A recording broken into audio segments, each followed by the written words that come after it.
Hey guys, welcome back to PT Breakfast Club. Gentlemen, good morning. We're all over the place now. I mean, Tony, you're in Ohio, Tony, right? Dave's in Florida. I'm in the great state of New Jersey. I'm in the southern tip of New Jersey, Atlantic City. Cape May? Atlantic City. Nice. Atlantic City, yeah. Close to it. And Dave is in Kissimmee. Kissimmee. Yeah. All right. So what do we have on the agenda for today? Well, I think didn't you tip off you wanted to talk about ads? Like the last time we talked, Dave, I don't know if you saw this, but first of all, actually, Dave was out the other day and the Louvre got robbed. I can neither confirm nor deny. I'm not saying Dave robbed the Louvre. I'm saying those two things, correlation or causation. But we talked about the lift company. I guess they use one of those like boom lifts. And we talked about how that organization sort of like pivoted and was able to sort of get some press out of that by saying they released an ad of the crime scene and said, when you have to move fast. So it's a way to take advantage of those things. So are we talking about ads? Yeah, let's talk about ads. It's been a while. Dave is a huge fan. I'm still trying to crack the shell on how to run an effective ad. So while Jimmy's out, Dave, let me kind of fill you in. I shared the image, but we'll just discuss it. So I ran a organic post on Facebook. It was a photo. It was actually a photo of somebody in one of my Facebook groups. Bilateral knee replacement, sitting on a kayak. It showed both knees, both incisions, and this person paddling or rowing or whatever you do when you're on a kayak. The organic photo hit 100,000 views in 24 hours, got about 100 comments in just as much time. I was like, hey, I'm going to turn this into a paid ad. Now, for people watching, my understanding, and I am completely an ignorant person to paid ads, you don't boost it, because when you boost it, you don't have control over it. So I go into Ad Manager, I think that's what it's called. I start to create the ad. It says, you want to use an existing post. I say, yes, I choose that post. Now, where I dropped the ball, I did not change any of the verbiage in the post. So it doesn't even look like an ad, but maybe that's a good thing. I put a $3 budget a day. I limited it to, I think it's 15 miles around the zip code for my physical therapy clinic. And I'm just going to see how it goes. I'm going to see what that does. That started yesterday. It's had like 2,000 views or something. So give us some context around that general strategy. That's a solid start. And I'm no pro. I mean, I think, Will Boyd and many others, I've always outsourced my ads. So I would do the same thing if I were you in Facebook Ads Manager. I never set up a campaign. The one thing is from Hormozy and others is just testing a lot of creative. So maybe it's variations or versions, like maybe you put it in ChatGPT or Photoshop or whatever, and you kind of change the video or the picture, the image of whatever the ad is. So changing the actual creative oftentimes can be like one of the biggest levers to pull. But I would just do the same thing. I would start the same way as you. Historically, I just never wanted to learn it. I just never wanted to learn all of it. So I have always just outsourced it to people that already know what to do. Yeah, you got to pay them, but I kind of look at it as like you're starting on first base, maybe not second base, but you're starting on first base rather than figuring out everything on your own. So I think that's a good start. And then how long, I'll ask you a question. Are you looking to, run it for a couple days, couple weeks or something? And are you going to tweak it along the way? Do you have any ideas in terms of like tweaking it, optimizing it? Optimizing is kind of a jargony word, but obviously you want to, get more patients and leads from it and, have a lower cost per lead if possible. If you could wave a magic wand, but how do you plan on tracking it or modifying it as you're watching it? And so through Ads Manager, obviously you get more analytics than you would if you just boosted a post. I shared one previously, September 24th. I'm looking inside my account right now, even though you guys can't see it. September 24th, what I did was I guess they call it a carousel. It was like 4 or 5 photos, all showing knee replacement range of motion images. So like a knee with a goniometer, and these are real cases from my clinic. So as an example, that one, it's been running $3 a day budget since September 24th, so a little over a month. It generated an estimated 11 calls during that time. Cost per call is $8.13. Total spent on that campaign is $89. Now, Amazing, by the way, even for in-network, amazing. well, here's the problem, though. Here's the problem. I have no idea who those 11 calls were. Now, so with Facebook through Ads Manager, you can put a button that says call now. You can put the telephone number behind the button. So when they click the button, supposedly it calls the clinic. I cannot tell you if any of those calls turned into appointments. I can't tell you if any of those calls were existing patients that just saw the ad. I did have one patient that said, "Hey, I saw one of your videos on Facebook the other day." I have no good tracking, no good mechanism of knowing conversions or anything in my mind.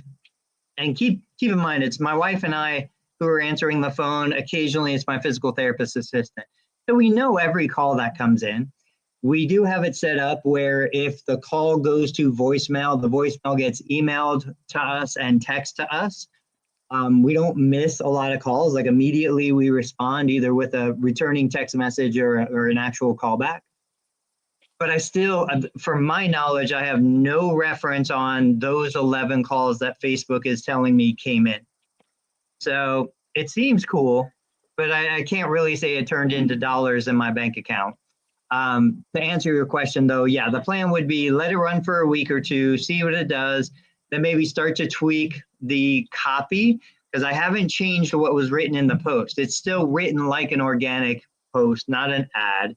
But maybe then I start to go back to ChatGPT, put the copy in, which, by the way, for reference, my wife saw it last night. She was like, "Hey, you're running an ad?" I'm like, "Yeah." She's like, a ton of comments. I'm like, I don't even know what it says. I never even read the original copy from the organic post. And so I still haven't. I read so slow, it would take me forever. I just let it go. But yeah, every week or two, in my mind, we would modify it, update it, see if it actually leads to conversions. But the main takeaway is I'm never gonna just run a cold ad again.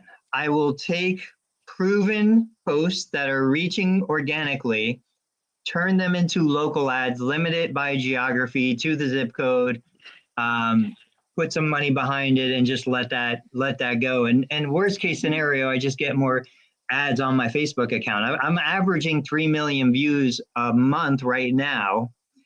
And for reference, think about what I just said. I'm going to tell you guys in a minute how much the organic post generated, because that's the budget I'm using for the ad. So it's like it's nothing out of pocket. Nothing out of it's pocket. a net loss of zero. So we're talking about, I want to just, when we get a second, I want to talk about marketing attribution really quick about that, because I have a potential cheap, simple strategy on how to track which calls come from that ad. Let's do it. Tell me. Okay. We use an answering service, but you could literally, I think there's dozens online that are, typically they're US based individuals who read your call script. They answer the phone. This would be a different number. So you could get a different local number. Either you buy it yourself as the business, you buy your number and you import it into the answering service. You give them the ability to answer that phone number. The user on Facebook is not typing in a number, right? So they're just clicking, click to call or whatever. So they don't even really see what number it is. So the number could be a different area code, although you probably want some Ohio, based nearby area code for the phone number. It would be a different phone number. It gets routed to a $30 a month answering service. And after a certain amount of minutes per month, they'll charge you like, I don't know, like 50 cents a minute or $1 a minute. It's like, it's so nominal. Like, I think the most I've ever spent for an answering service was like 1,000 a month. I mean, but sometimes it's like a couple $100 a month, depending on calls, because it's based off of like per minute after you hit their threshold. So I think maybe some months $1,200, $1,500, but it's like better than paying for an actual human that is full time or part time that works for my practice. They'll answer it on, 3 a.m., 7 a.m., 8 p.m., 9 p.m. at night, 10 p.m. at night, holidays, whatever. So the phone always gets answered. You go on Google, you could pick any of them. I don't even have a affiliate fee, affiliate link, whatever. You go on Google, you find an answering service. You use a number through their service, or you buy a local Ohio-based area code phone number. You use that phone number for this particular Google ad, the whole ad. Then the calls get routed through the answering service. So someone that's not at your practice answers the phone. Oh, you can put in the script like, oh, this was you clicked on it. Most likely you clicked on this Facebook ad, right? And then they get the name, phone number, contact, email, whatever questions, what any other contact information you want to get. Then the answering service company that is you're paying basically pennies on the dollar will email you and text you a breakdown and an audio file of the call, a breakdown of the call and an audio file of the call, so you can listen and make sure, oh, that was perfect, or that person, that agent at the answering service was not good. Never have them answer my phone number ever again. But marketing attribution, now you get, 3 calls that go through this answering service. You know for sure that 3 users converted. They didn't call your clinic. They didn't call and your clinic forgot to ask them, hey, how did you hear about us? Oh, I clicked on this Facebook ad. Or people don't even know that they clicked on a Facebook ad. They thought it was a post. It used to be a post for you. You made it an ad. You know what I mean? So even potential patients are not going to say, oh, I clicked on this. I converted. I clicked on this Facebook ad. That's the fastest, easiest, cheapest way in terms of tracking converted calls from a paid ad campaign, in my opinion. Maybe Will Boyd's got another idea and we can bring him on next time, or anyone else. But what do you think of that, Tony? I like it. I think, it's still probably out of reach for a lot of smaller providers. How? It's so cheap. $30 a month and then $1 a minute. I mean, it's nothing. How much a month? 40? $30 a month. 30. Okay. Whatever. And then it's like $1 a minute after I don't know, 100 minutes or something like that. It's like nothing. Yeah, and I agree.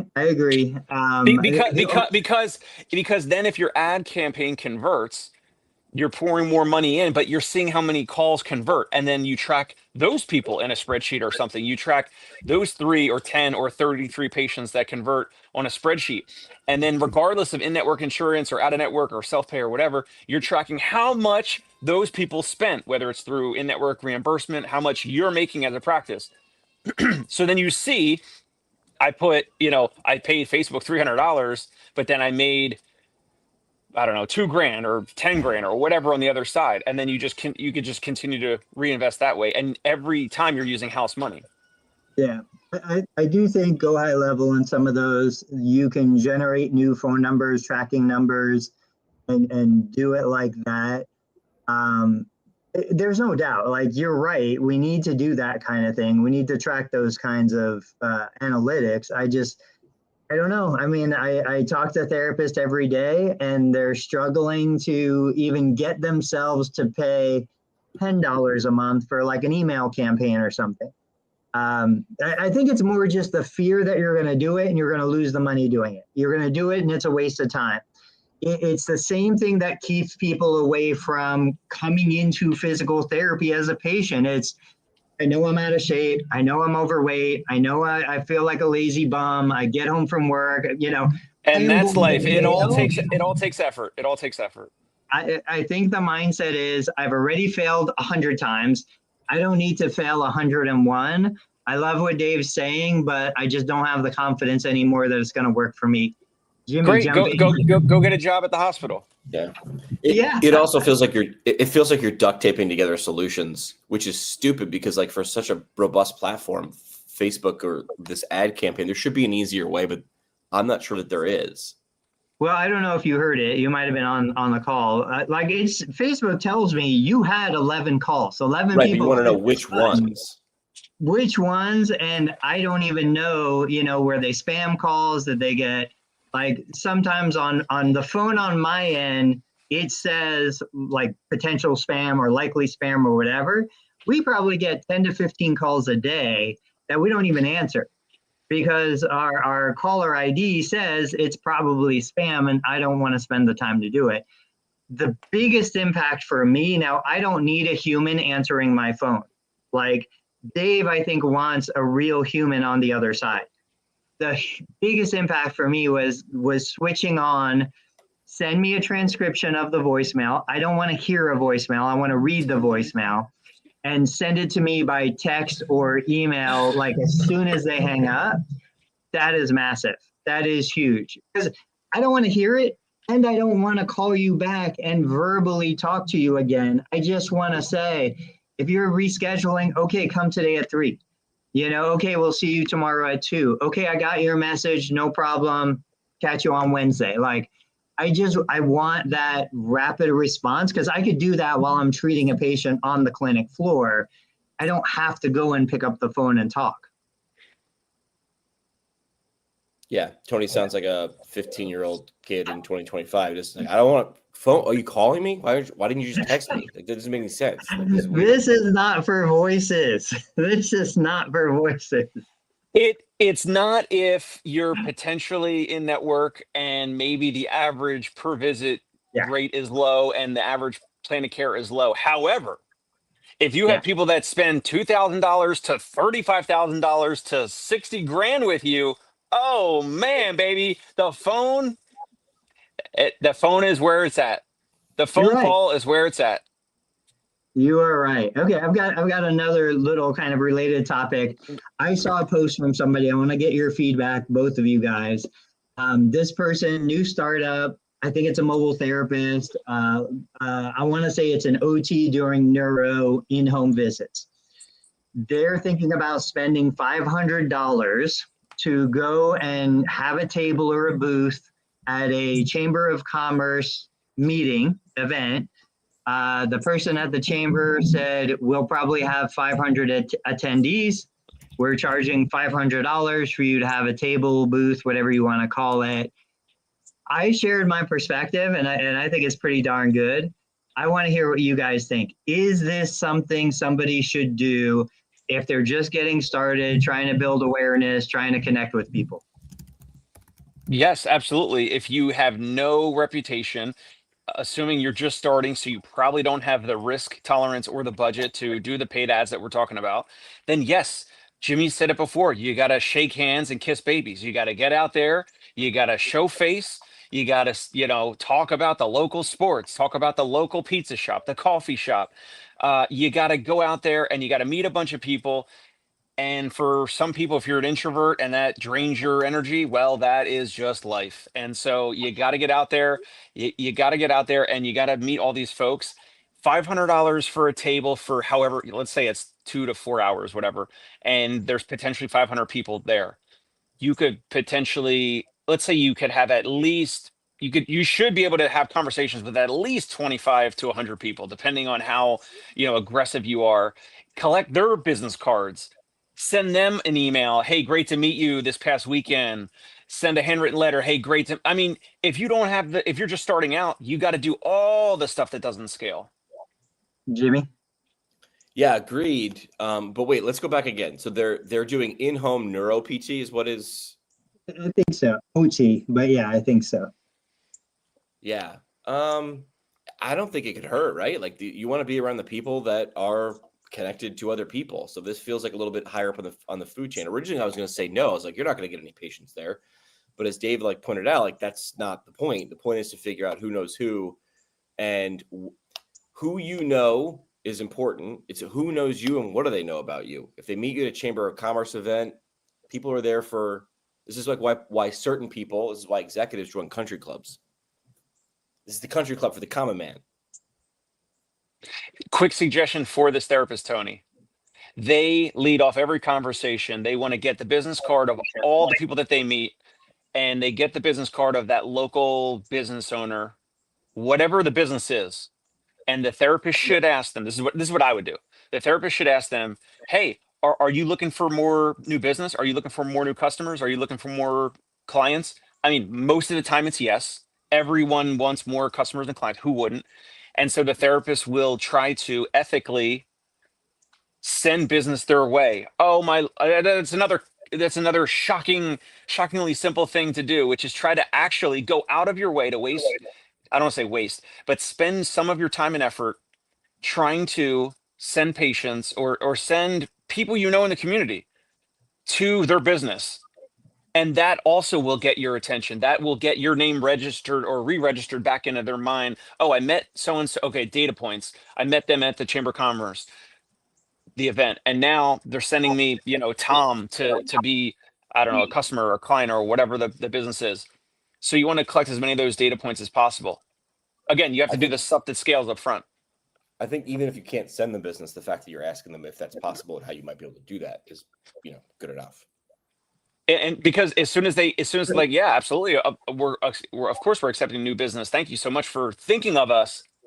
What do you do? Oh, tell me about what you do. And then you get to do you get a little 10 to 30-second pitch on I help local residents with maintaining their independence and freedom after a neurological condition or diagnosis or whatever. Right. I agree with everything you're saying. Except, I don't agree with the direction you're getting there. When I'm looking at something like this, I'm saying, okay, I've got $500. I've got $500 and let's say 4 hours, is this the best way to spend $500 and 4 hours? Am I going to have the most impact? Am I going to make the most reach? Am I going to connect with the right people? And is there something better? Because that's always what we're comparing. Is there something better I can do with $500 in 4 hours? Mm-hmm. I would approach this from, okay, I'm going to go to this event as an attendee, not as a booth person. And do the same strategy. There you go. I'm going to put the $500 in my own account, use it for ads, use it for something else. And what I'm going to do is I'm going to go to every single booth. Now, what I didn't tell you guys was they said there was going to be about 80 booths that were there. I would rather, who are the people that want to make connections? The people that paid $500 to have a booth. I'm going to go to those people, do exactly what you said. Hey, my name's Tony. I'm a therapist, an occupational therapist who goes to patients' homes. I'd love to hear more about your business. In the process, I'm going to tell you a little bit about my business. We're going to make some connections. I'm going to schedule a time to interview you to talk about your business. I'm going to share, related posts on my Facebook business page that has 0 subscribers, but it doesn't matter. And I'm going to systematically go through each of these booths. Jimmy and I did that when we went to PPS last year. We didn't get a booth. We just went around and talked to the people who had the booths. We made deeper connections. We recorded videos. We knew the companies. I think that's the best opportunity here. Like that's the arbitrage to approach this with. And then you take the $500 and maybe you use it to, okay, I'm going to interview Jimmy. Jimmy has a booth. I'm going to hear all about Athelas and what he's doing there. And then I'm going to put 100 of the 500 into pushing that content out to a local community. I think that's the best way to spend the time and the money. I love it. Okay. Yeah. There's a term for it. It's called suitcasing, right? Like, and people who do it are constantly on the lookout for people who run the conference, who are like, oh, you're here hanging out in the lobby. You could also be like a lobby cat. I'm hanging out in the lobby when everybody's like stepping out of the conference, right? And they're saying like, who is there? Oh yeah, are you here with the conference? Absolutely. I'm just, just can't be in there. Ran into some people doing that the last conference I'm at. I'm at a conference right now, and that's a thing. So I don't disagree with that strategy at all. Yeah, especially for somebody on a tight budget, somebody who doesn't have a big display and doesn't, and who isn't outgoing. I'm not outgoing. Jimmy is a natural at it. I'm going to hide into the background. I'm going to be looking down at the floor if I'm sitting behind a table. But if I'm the one coming up to the table, I don't have to do the heavy lifting. The person on the other side of the table has to do the heavy lifting. Problem is, my strategy, nobody's ever going to get a booth. Everybody's going to be attendee. Taking something that Dave mentioned, I ran this through ChatGPT because I don't know why we're not doing this more. Referencing local everything, local businesses, local sports teams, local social events.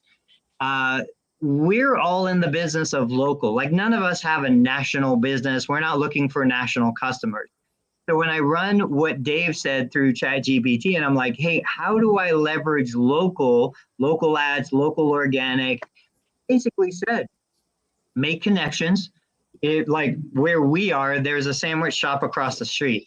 I should be going there every day, recording snippets of video in the sandwich shop saying, hey guys, Tony Maritato, licensed physical therapist. I'm here at Clubhouse Bar and Grill in Monroe, Ohio. I was just thinking about a case I saw this morning in my physical therapy clinic across the street, and like, give Clubhouse a shout out, give Kid Coffee down the street a shout out, give the Monroe Hornets sports team a shout out. And in the process, what ChatGPT says is it just helps the algorithm understand and localize where you are, what you do, what's important to you.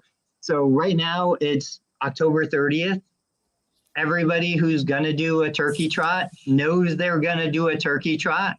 We should all be talking about the local turkey trot, and creating content about the Thanksgiving turkey trot coming up. Are you guys thinking about any of that stuff, doing any of that stuff? See somebody doing it well. Bo's here. He probably does it. I see people do it well, and they sell solar panels. So what they do is the first 5 or 10 seconds, not even 5 or 10 seconds. It's the guy in the polo shirt, right, walking through the nice sunny day in the background. Hey, Hudson Valley, because that's where I live.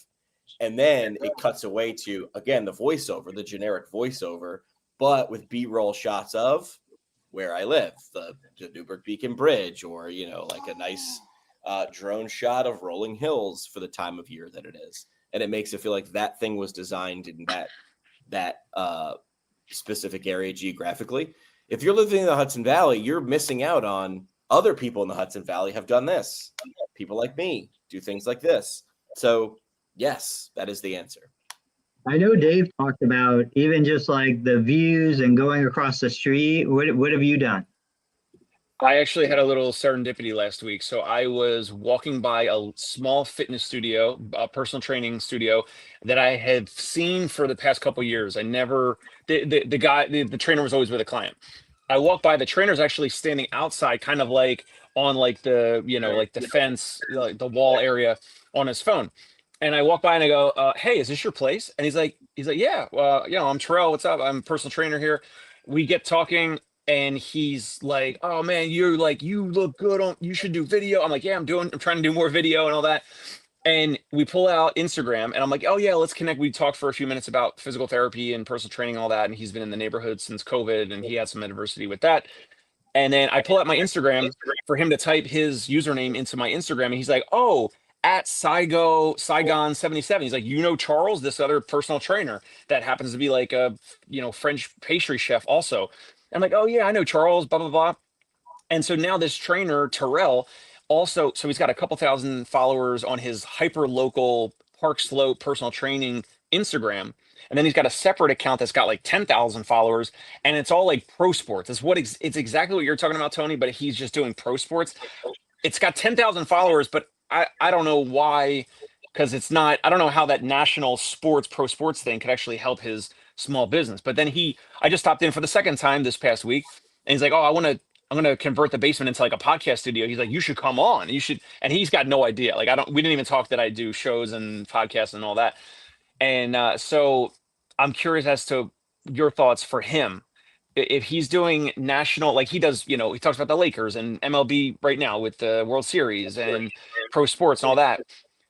I think, Tony, you already outlined like your ideas of like going around doing videos in different businesses, highlighting different businesses. Why wouldn't he, or why wouldn't I do that? Why talk about pro sports when that's covered everywhere else with, ESPN and everywhere else? And why not cover local things, other local things that actually matter to the community? That could be his client or my client. I think a lot of it, it's a combination of what are you comfortable with? What are you confident in? Maybe that topic for him, that's totally out of my comfort zone. I make fun of myself all the time in the clinic because my wife is the pro sports fanatic. I have no idea. I don't care about any of it.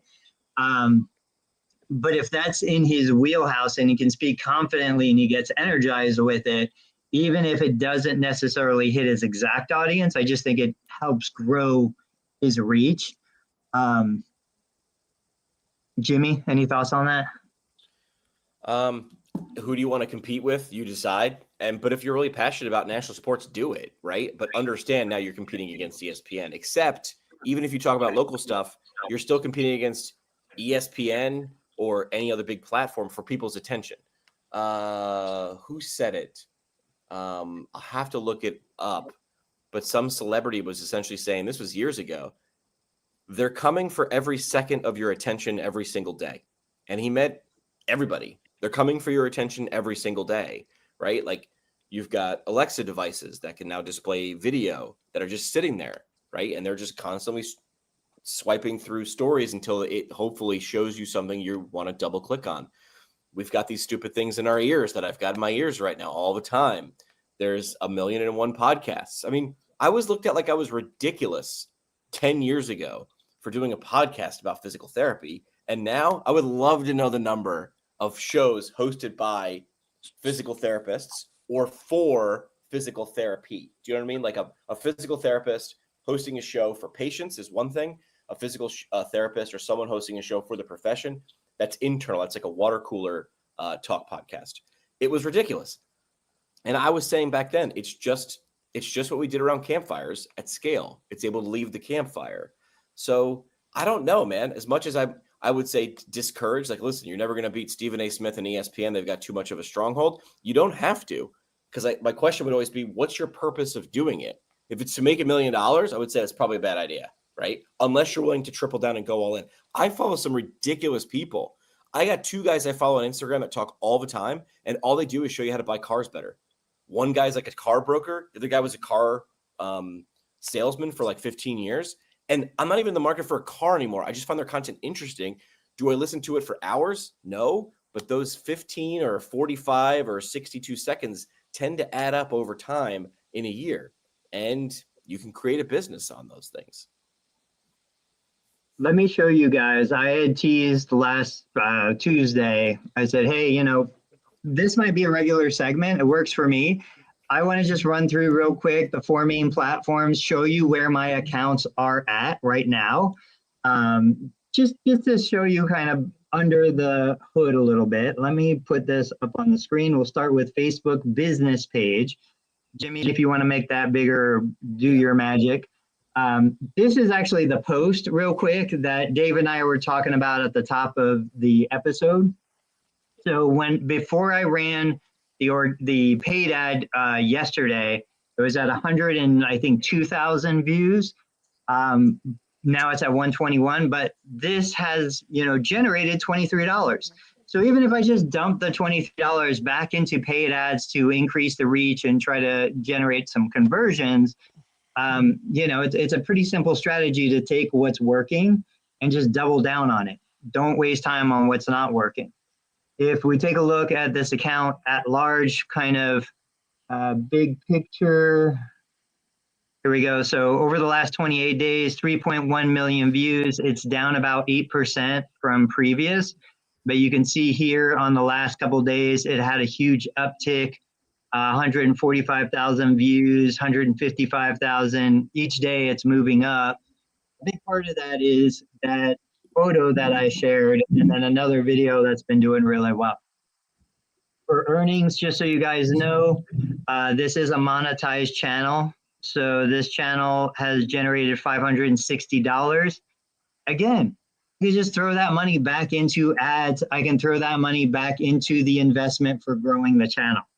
So Instagram, right now, I don't do anything with Instagram, but what I post on Facebook goes over to Instagram. 1.2 million views in the last 30 days, and the follower count is 13,000 right now.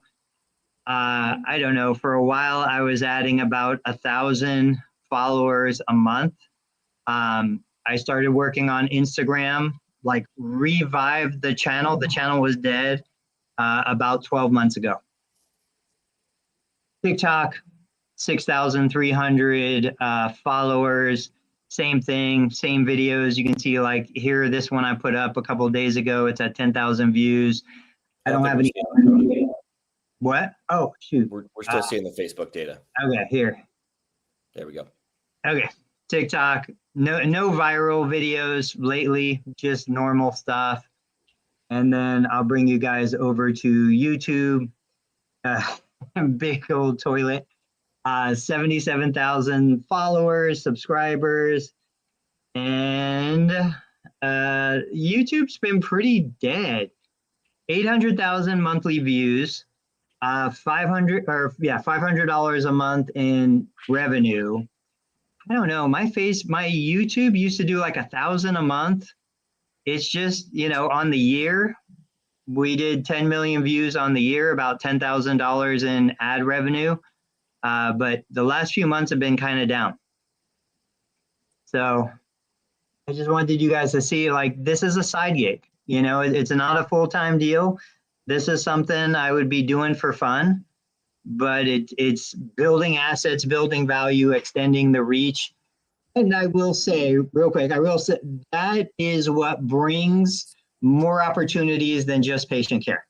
Those assets are what bring product companies to me. They bring paid endorsements to me. I was just showing my 12-year-old in the car this morning waiting for the bus. Look, we did like 60 or 70,000 in income from digital opportunities like that over the last 12 months. I want him to see that you can have your W-2 job, but you can also do this other stuff on the side. Dave? So your Facebook and your YouTube, Tony, for the Total Therapy Solution videos, your whole approach for that is to just get more views, right? Just to grow both the Facebook page and the YouTube channel. Is that correct? Yeah, I'm kind of in between. If I went straight up Mr. Beast, just get views, I would probably post more sensationalized stuff, more triggering stuff, more, algorithm friendly stuff. I'm still in between saying, okay, we do want to get some patients. I had several patients come in recently who were like, I found your YouTube channel. I love it. So I do maintain a level of professionalism through it. But the ultimate, yes, the goal is just give me views. I don't need more patients. I've got a full clinic. And then I'm gonna, either sell those digital assets, I'll sell the YouTube channel, or I'll monetize it in different ways with product companies. So to monetize it with product companies or elsewhere or otherwise, have you thought about or considered videos from other physical therapists? I know you already record a ton of videos, but have you done that? I mean, do you want patients to always see the videos that are in your clinic, your brick and mortar? Or have you thought about other therapists sending great, because you always comment on interesting or great videos of other therapists on Facebook that we see, and you're supporting other therapists and all that. But if they also helped you with kind of like that user generated content, could that help you grow your channel, get more views, get more product endorsements, all that type of stuff, grow both of those channels to potentially sell them later? Is that something you ever thought about? It is. I've tried different experiments with that. It's never really done anything. At the very basic level, what I've said is, look, I've got these assets. Let's use them to leverage other channels for other therapists. Again, Mr. Beast is doing that. He's using his team to push other content creators out. So I've reached out to therapists. I'm like, hey, this is a great video. It's got 20 views. It deserves way more than that. If you want, bring the video onto my channel. We will absolutely tag you, mention you, push traffic to the best of our ability to your channel, but you can use my platform. And it just never really works. I think it goes back to thinking about patients who walk into my clinic versus patients who walk into your clinic. patients walking into my clinic, they're not working out already. They're not really interested in that. That's not their primary passion. So a lot of what I see, most of the population out there, therapists, they're like half-hearted. Maybe I'll do it. It's very wishy-washy. There's no real passion and drive. Now, I will say, there are some therapists that take the bull by the horns. Charles Lockwood, great example.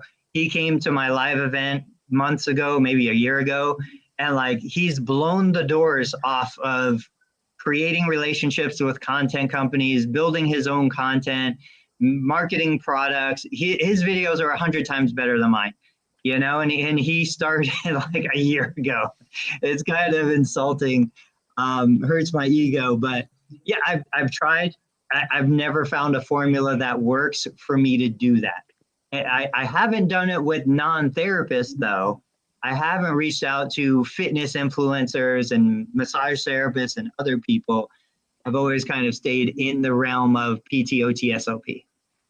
Because I know you and I, we've heard therapists say, oh, I tried to interview, I try to ask these other local physicians and surgeons and orthos and other, you know, influencers in their local community. And then they always ask how many followers or views or whatever does your channel get? And then they're like, oh, I just started. So it's like basically zero. And then like some of those people that they want to get in front of, that they want to try to help get exposure or, you know, communicate with on a Zoom call and then post online, they're getting shut down from those influencers. So that's why I was asking you, would you be open to some of those videos being posted almost, I don't know, is it not evergreen, but like, or not white label, but whatever, like posted on Total Therapy Solutions? I could potentially say to these big ego physicians in New York City, hey, we're going to get this posted on this account that does 10 million views a year. Who's going to, and let's just say, I haven't done it. I've talked to Nate, my podcast producer, about making a New York City PT, you know, YouTube channel, or not PT, but like health and whatever, like the stuff we're talking about. I could take one ortho or surgeon or physician interview. I put it on that new channel that is crickets. And then if Tony's okay with it, we put it on his channel. I reach out to these physicians and I say, hey, we're going to get it on Total Therapy Solutions account that's got 10 million views a year. And at the same time, it also gets posted on my account while in the background, I'm building up my YouTube channel, and they get the front end aesthetics of them being in front of your gigantic audience. Pros or cons with that? Any issues? I love it. Hang on, Jimmy. I'm pulling this up because this comment from David Ruin is more for Dave Kittle. You should do an offshoot of MTV Cribs where you travel the country, visit clinics. So Dave Kittle should do it in the crib. We're doing physio cribs today. We're in Manhattan. We're in Brooklyn. The problem, David, is the best cribs are people that don't have any incentive to show their private space, and the private spaces are unbelievable, beyond words, beyond means, almost in New York City. There's always an incentive to show off your crib. It's called ego. I mean, you've got it, you show it off. No, there might not be a direct incentive for them to show it off to you, but if you give them the right incentive, this is simple but not easy. Noah Keegan, I think it is, from AppSumo. You know, he goes to wealthy individuals, knocks on their door, asks them how they became wealthy, and some of them will invite him in. He got a private flight on a jet doing something like that. That was awesome. What David was saying was going into clinics. I can't imagine. Jimmy and I have talked about this 100 times, David. You're right. We should do it. Danny Mata's doing it. You know, and he's doing a great job with it. He's making these clinics look amazing. We need more of this. Mike Chua, I want to go down to Tennessee and I want to highlight Mike Chua and the growth that he's had with his. Yeah, I know you were talking about clinics. I want Dave Kittle to show houses. But Dave, to your point, Kittle, I love that. I think more of us should be doing that. Like, there have been times where I will send a message to a product company and I'll say, hey, I don't want that treadmill, but Jeremiah is a content creator. He's a licensed physical therapist. He puts out videos every week. You should connect with Jeremiah. if you send Jeremiah that treadmill, I will post Jeremiah's video on my channel. So I'll make sure you get the reach for the video of the treadmill, but Jeremiah is a better option for that product, and then I'll connect Jeremiah with the product company to try and marry that. Hey, I'm totally happy to share because look, I need content. I don't post as much. I want to do it. That idea is also for me. I want to do that because then I can reach out to these big ego physicians. You're gonna pay. You're gonna pay to get a video on my channel. Jeremiah gets it for free. No, yeah, I'll totally. pay whatever. I'll pay whatever, Tony. What's Scott saying? Yeah, NewFit does it. NewFit does another like really great job. I'm gonna pull Scott's comment up. There's something similar went to that NewFit. You're right. I totally forgot about that. I did. I went up to Coldwater. It was an amazing experience. We showed the owner's clinic. We showed their other location where they focused on sports performance. I mean, it was amazing. And so, but NewFit, the company, separate from me, they will also have a series like this where they go out and they highlight like trainers and coaches and people that are using their equipment. Very cool stuff. I mean, it's unlimited on what we can do. Well, there just has to be an ROI, right? So like Danny Matta at PT Biz is doing that because he's doing it with his customer client practice owners that are already paying him for his mastermind or his courses or coaching or whatever. And NewFit does it. NewFit's like, hey, come on down to our clinic in Austin, Texas, because like they're like, we're already here. Like we don't have to move or travel or do anything. And then practice owners go down there and kind of learn their technology, but their setup and protocols or whatever, treatments. But then NewFit selling them the NewFit, which is what, 18, 20 grand, something like that. Yeah. That's the thing. So if you look at that again, I think we as clinicians, as therapists, especially small private practice owners, we look at 100,000. You were talking about $40 a month, and that's out of most budgets, honestly. We look at $100,000 and we're like, oh my gosh, I can't even fathom. You talk about spending thousands of dollars on ads, and it's just might as well speak a different language when we're talking to most small private practice owners, somebody under $1 million a year in revenue. When I reach out to Vosic is a company I've been doing a ton of work with, or I reach out to another company. I just said no to somebody because I said, look, you want me to sign a year commitment. You want all of these non-disclosure agreements. This is way outside of my comfort zone. They were going to offer me $5,000 to $10,000 just for the consulting, not talking about what they were going to pay on the content creation side of things. Like smaller therapists that focus on therapy, I don't think they understand the budgets. When you go into Amazon and you look at the campaigns that are available for me to say, hey, I'm going to promote this product, QB. Everybody knows QB, the little underdesk elliptical machine. They just launched the budget.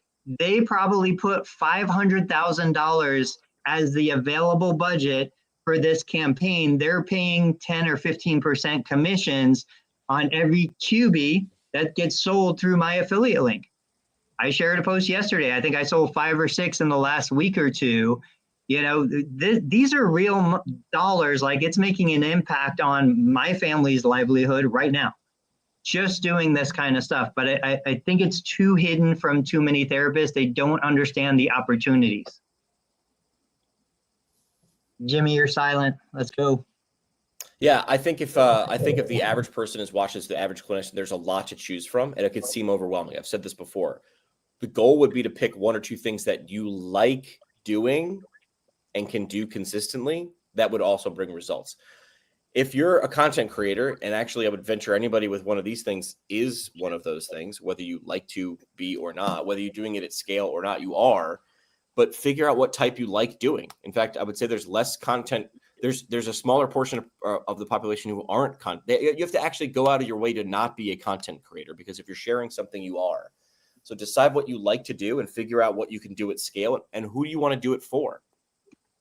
So Jeremy Sutton, he just said, he's a Jeremiah. He's not the one I was talking about, but he'll take a portable sauna or ice bath. Last night, I hate Instagram Messenger, but occasionally I go in and try to read the messages. I had an offer for a red light sleeping bag. It's a $1,500 product. They wanted to send me one. I replied to the company just to say, hey, is this one of the ones on Amazon? Because I don't even want to mess with it if it's not on Amazon. But like that would be a perfect example. I had asked in one of my groups, who's the red light guy? I'm blanking out. I think Eric Dave Broadworth. Kittle, you interviewed Eric him. Broadworth. Did I freeze? Yeah. Eric Broadworth. So I reached out to Eric to say, hey, what, is this product worth anything? Like, what do you think? You're the expert. That's a perfect example. I'm not going to take a red light sleeping bag. I'll send it to Jeremy Sutton. Let Jeremy create the content for it. I've done it with other products. Jeremy has recorded content for other products. Let him record the content. I'll share it on my channel. He can make the affiliate commission on it, which a 10 or 20% commission on an $800 to $1,500 product is a pretty nice little payday. And then it gives him an excuse to make more awesome content. Love it. Sorry, I know the internet. Put up.